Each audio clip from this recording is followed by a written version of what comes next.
भारत माता की शीतला धाम चौकिया के ई पावन धरती जौनपुर के हमरे सब परिवार के लोगन के हमार प्रणाम।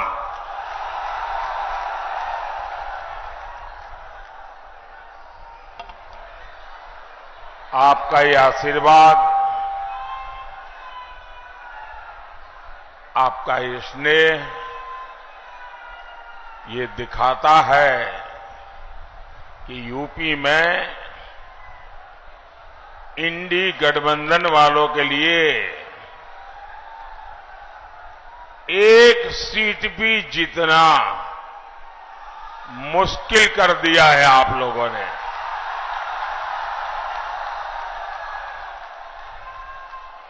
4 जून को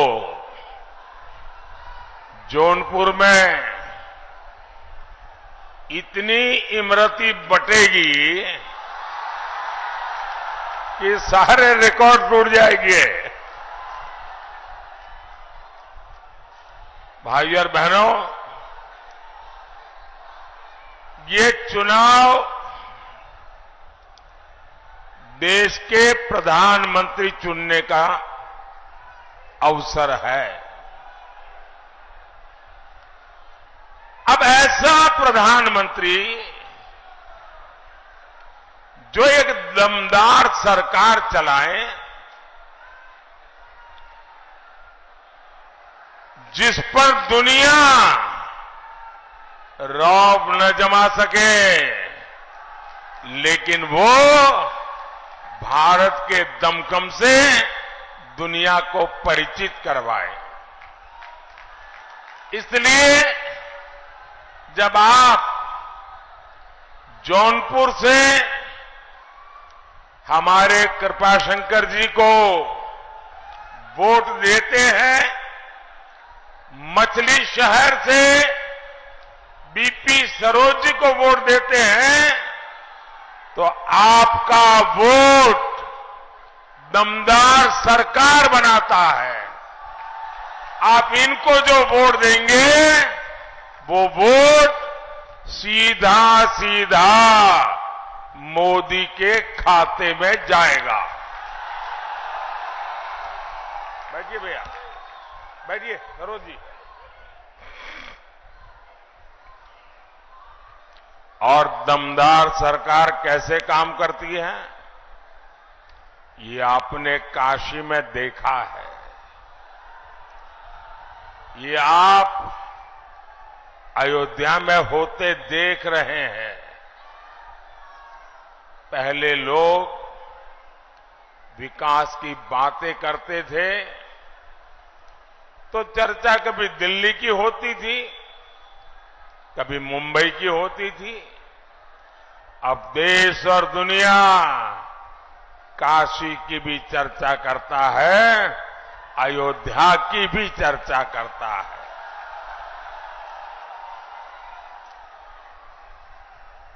भाइयों बहनों, इतनी बड़ी तादाद में आपका आना, उसमें भी मैं देख रहा हूं चारों तरफ मुझे माताएं बहनें के दर्शन हो रहे हैं। ये मेरा बड़ा सौभाग्य है कि इतनी बड़ी मात्रा में माताएं बहनें इस लोकतंत्र के उत्सव को मना रही है, उसका नेतृत्व कर रही है। और आपके आशीर्वाद, जीवन में और क्या चाहिए। मां बहनें, आपका आशीर्वाद ये मेरी बहुत बड़ी शक्ति बन गए है। साथियों, विकसित भारत बनाना ये मेरा प्रण है।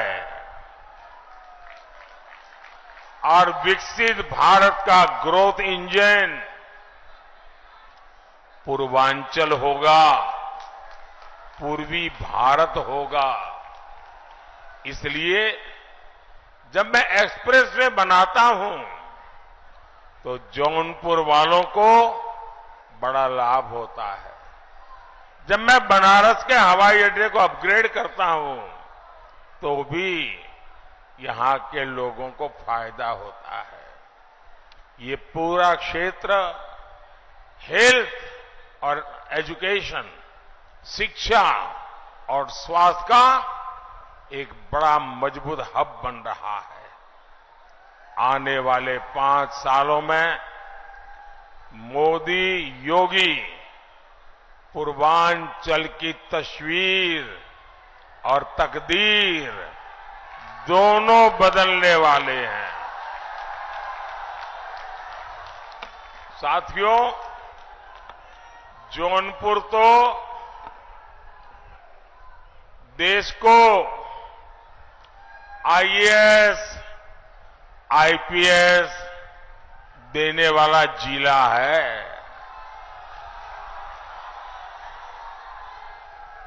एनडीए सरकार परीक्षा से लेकर भर्ती तक नई और पारदर्शी व्यवस्थाएं बनाने में जुटी है।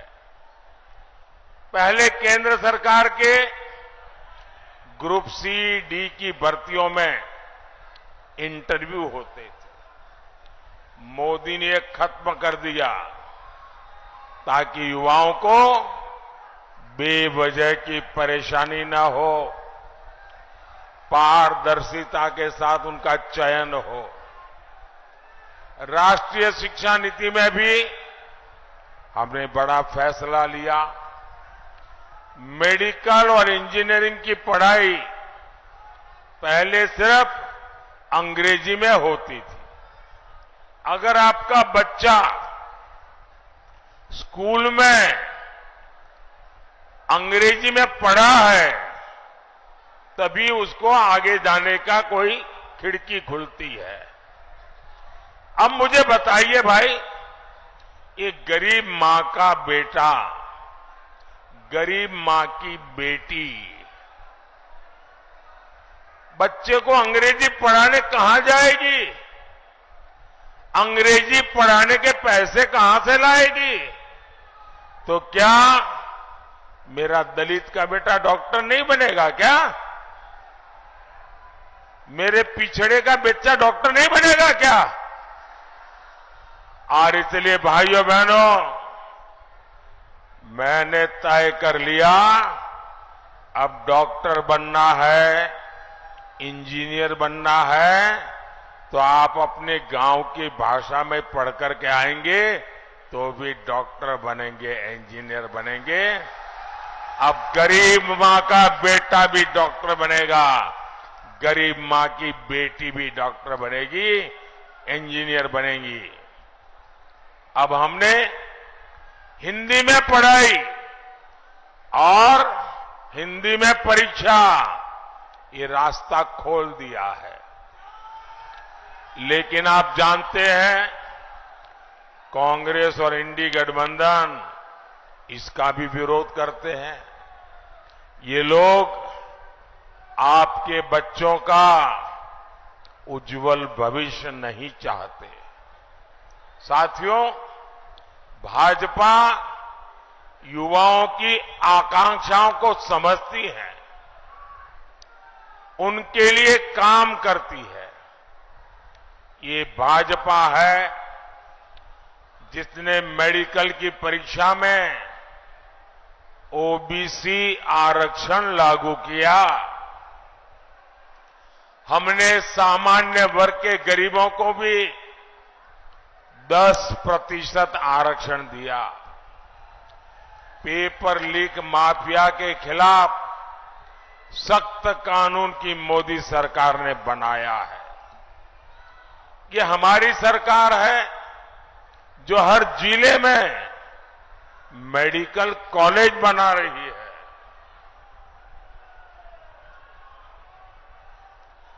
हम रिकॉर्ड संख्या में आईआईटी, आईआईएम, एम्स बना रहे हैं और इस महाअभियान का सबसे ज्यादा फायदा युवाओं को मिल रहा है।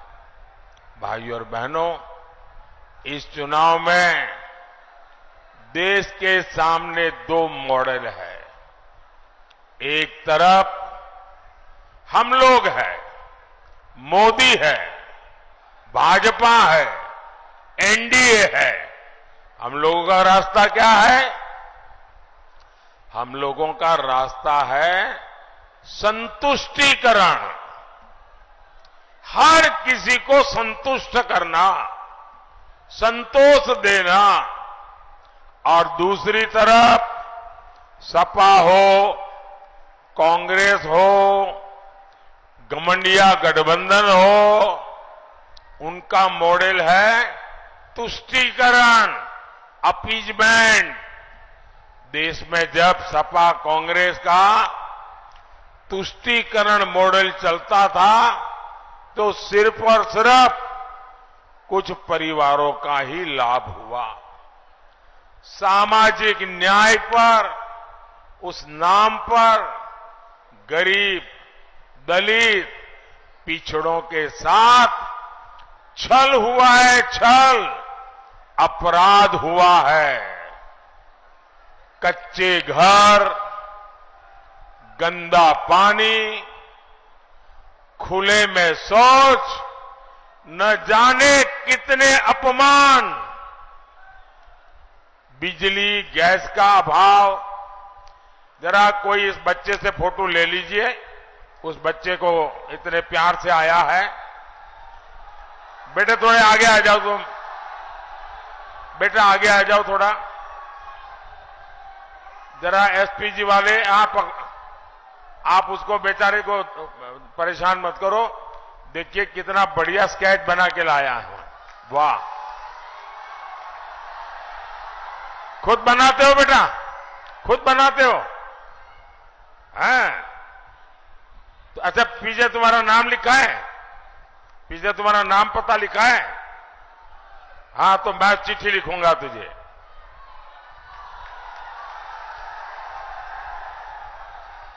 देखिए, तुम इतना अच्छा बनाते हो तो पढ़ाई भी उसी में करना, तुम बहुत अच्छे आर्टिस्ट बनोगे।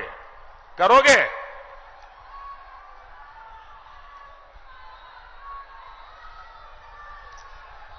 साथियों, गरीब को कैसे अभाव में जीना पड़ता था। बिजली नहीं, गैस के चूल्हे का तो सवाल नहीं, राशन नहीं, अस्पताल में इलाज नहीं, नौजवान के लिए पलायन करने के सिवाय कोई चारा नहीं। और वो वहां जहां जाते थे वहां भी चैन से नहीं रह सकते थे। उनकी पीठ पीछे यहां दबंग माफिया घर और जमीन पर कब्जा कर लेते थे। जब वापिस आते तो घरों पर कोई और बैठ जाता था। भाइयों बहनों, मोदी के संतुष्टिकरण, सेटिस्फैक्शन, संतोष वाला मॉडल ने ये स्थिति बदल दी है।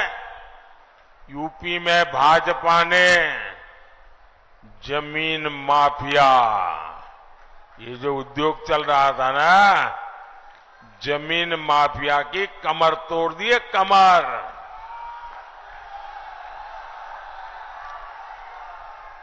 अब नागरिकों का हित सर्वोपरि है। जो जौनपुर में राशन कार्ड बना है, अब उसी पर मुंबई जाओ, सूरत जाओ, हैदराबाद जाओ, मुफ्त राशन उस पर मिल जाएगा। क्योंकि मोदी ने one nation one ration card लागू कर दिया है। यहां यूपी में 50 लाख पक्के घर लाभार्थियों को मिल चुके हैं। इसमें से 1 लाख घर यहीं ये जौनपुर जिले में मिले हैं। अब 1 लाख घर एक जिले में, मुझे बताइए हर मां मोदी को आशीर्वाद देगी कि नहीं देगी? देगी कि नहीं देगी? फिर ये ईवीएम करके चिल्लाते हैं। अरे इनको मालूम नहीं है ये ईवीएम का खेल नहीं है, ये हर मां बहन के आशीर्वाद है जिसको रहने के लिए पक्का घर मिला है। और मुझे कभी कभी मौका मिल जाता है तो मैं इन लाभार्थियों के घर में जाके देखता हूं, इनमें शौचालय, नल से जल, बिजली, सस्ता सिलेंडर, ये सारी सुविधाएं घर के साथ होती हैं। सिर्फ चार दीवारें नहीं, घर यानी पक्का घर। और ज्यादातर घर, हमारे समाज का रिवाज कैसा है, मेरी माताएं बहनों को जरूर बता देना, मेरी ये बात जरूर बता देंगे आप लोग। हमारे यहां परंपरा क्या थी, घर है तो पति के नाम। ये क्या बढ़िया मोदी योगी बना लाए हो भाई। और ये मोदी तो इतना सुंदर लग रहा है, क्या बढ़िया मेकअप किया है भाई, और हाथ भी बढ़िया। वाह, दोनों मोदी योगी बन के आ गए।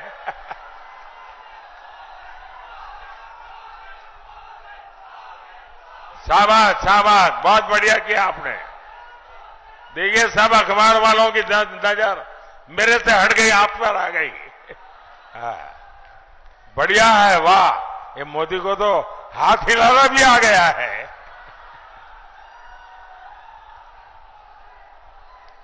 अच्छा माताएं बहनें सुनिए, भाई उन बच्चों को बिठाइए, परेशान मत कीजिए, मैं उनका बहुत आभारी हूं। देखिए हमारे समाज में कैसा रहा, घर है तो मालिक कौन, कोई पति या पुत्र। दुकान है तो मालिक कौन, पति या पुत्र।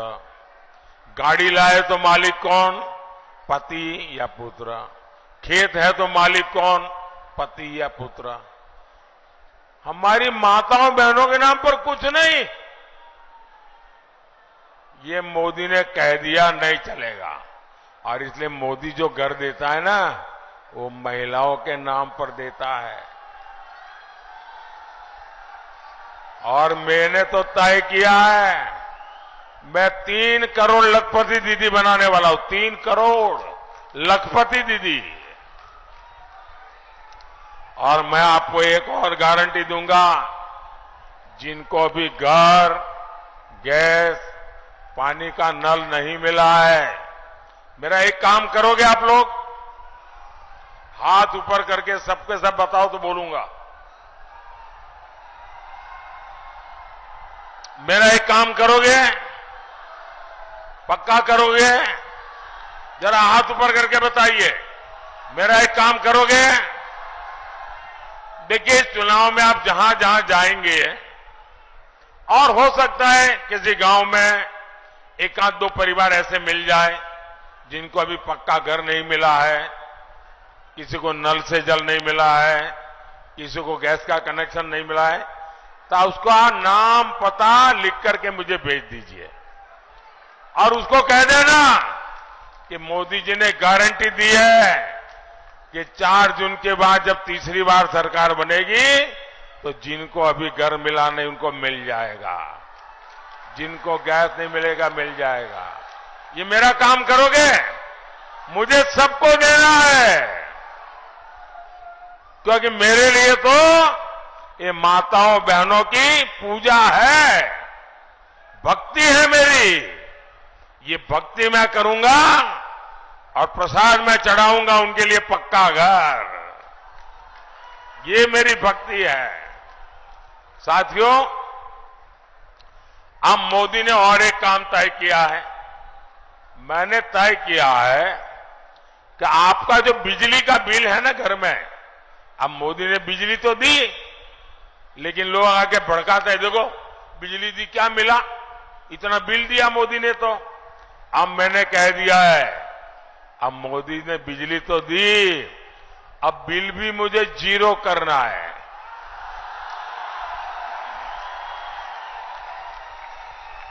बिजली का बिल 0, इतना ही नहीं, आप बिजली पैदा भी करेंगे और घर के काम की बिजली के अतिरिक्त जो बिजली होगी वो सरकार खरीद करके आपको कमाई भी होगी। ये पीएम सूर्यघर योजना के तहत होगा। मोदी की एक और गारंटी आपके परिवार की बचत बढ़ाने वाली है। अब देखिए, हर परिवार में बुजुर्ग लोग होते हैं, 70 वर्ष से ऊपर के आयु के माता पिता, दादा दादी, चाचा चाची, नाना नानी, कोई न कोई तो होता ही है। और 70 साल हो जाते हैं तो छोटी मोटी बीमारी भी आ जाती है। अब जो बेटा और बेटी कमाते हैं, उनके सामने एक तरफ खुद का रोजमर्रा की जिंदगी, दूसरी तरफ बच्चों का भविष्य और ऊपर से बुजुर्ग माता पिता की जिम्मेवारी।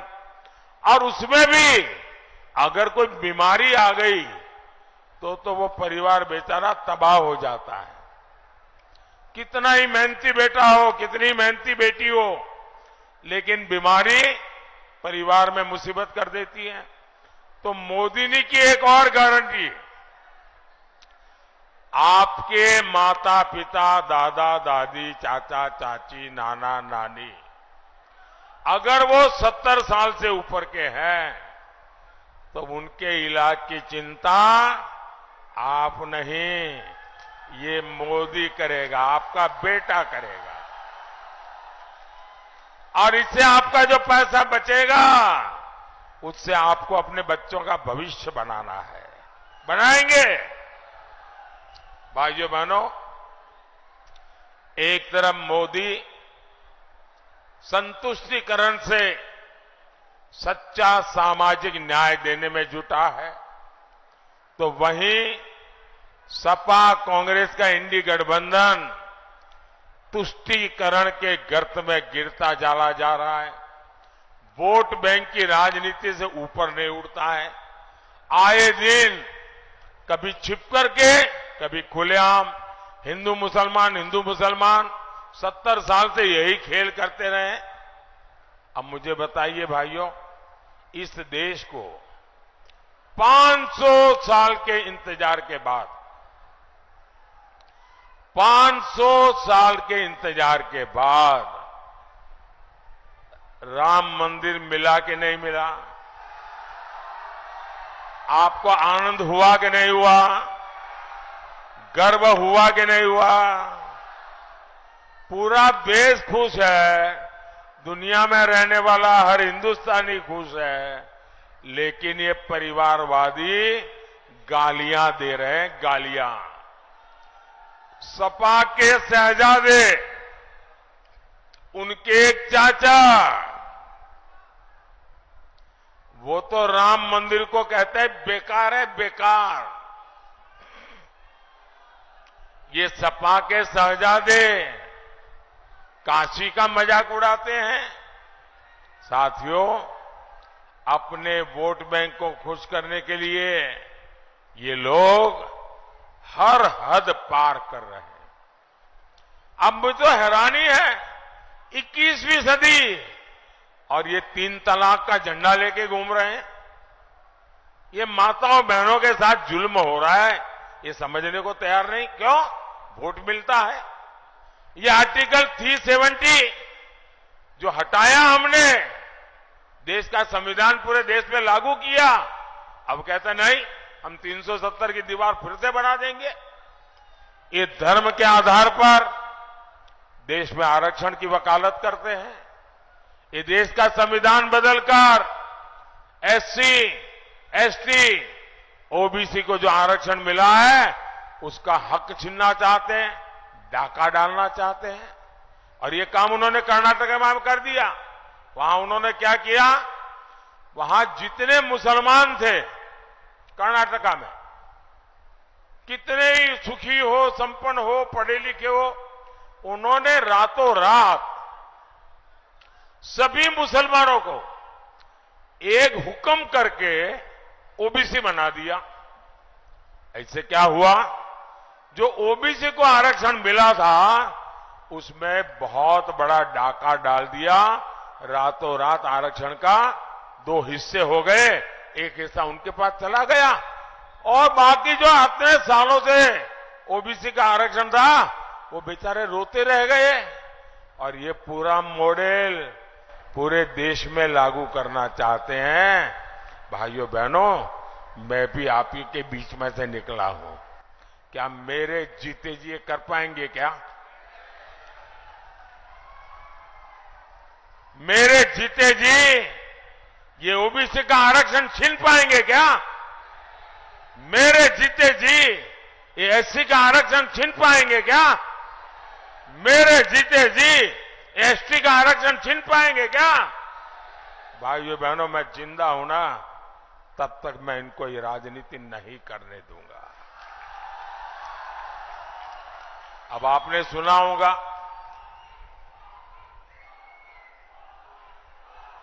एक कांग्रेस वाले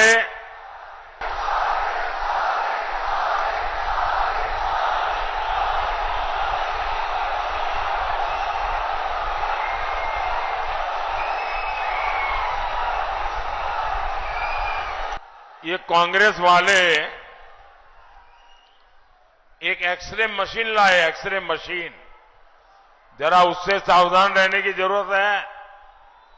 एक कांग्रेस वाले अभी पिछले एक हफ्ते से मैं जरा उनकी हिडन एजेंडा को खुला कर रहा हूं, तब से डर गए हैं और मुझे लगता है उनका एक्सरे मशीन बिगड़ा हुआ है, रिपेयरिंग में गया लगता है। वो कहते हैं हम आपकी संपत्ति का एक्सरे निकालेंगे।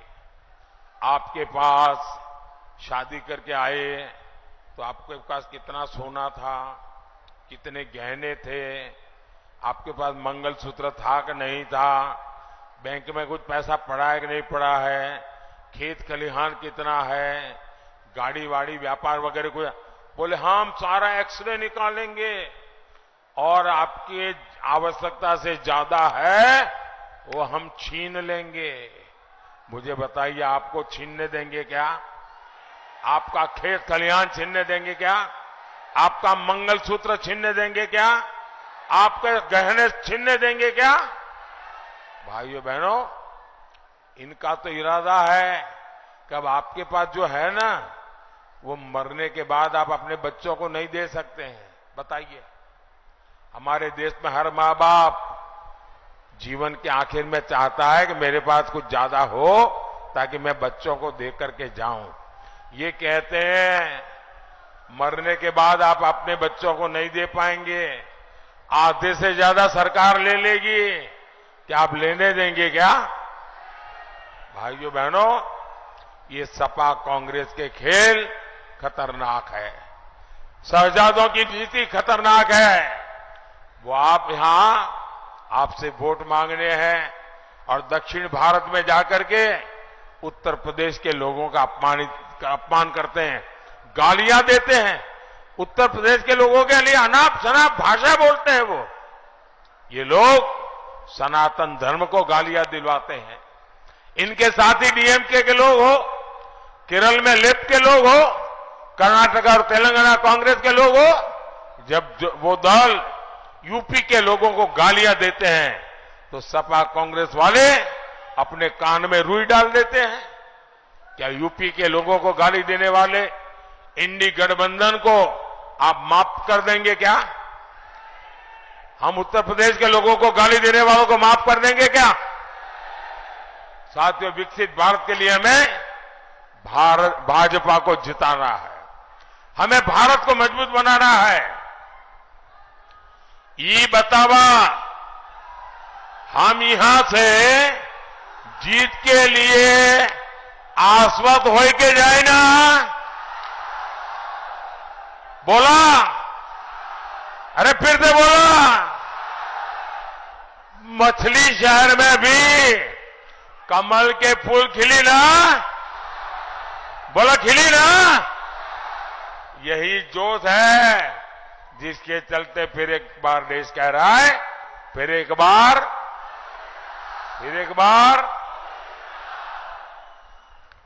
मैं बहुत बहुत आपका आभारी हूं।